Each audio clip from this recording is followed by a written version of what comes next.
Today we're going to carry out top dressing on this bowling club. We've already scarified, aerated and overseeded the area. So the final part of the process is to spread on some nice fine sand and loam, which will help the grass seed to germinate and iron out any imperfections in the sward.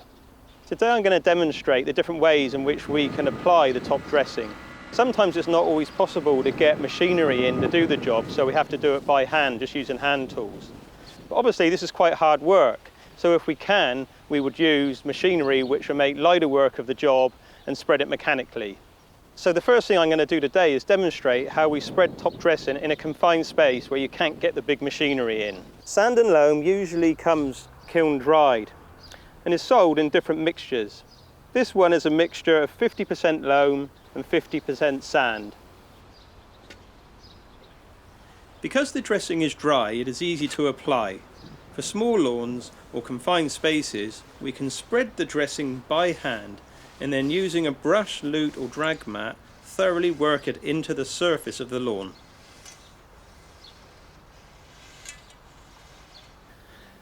So when you've got an area this size, it's much easier with one of those.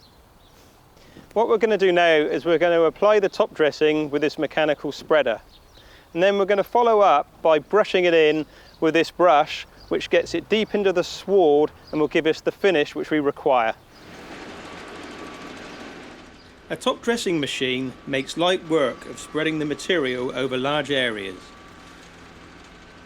Because of the large surface area and efficiency of the mechanical brush, we can then ensure the dressing is worked thoroughly into the surface to create a fine, even finish. This process will help the lawn to recover to a perfect finish.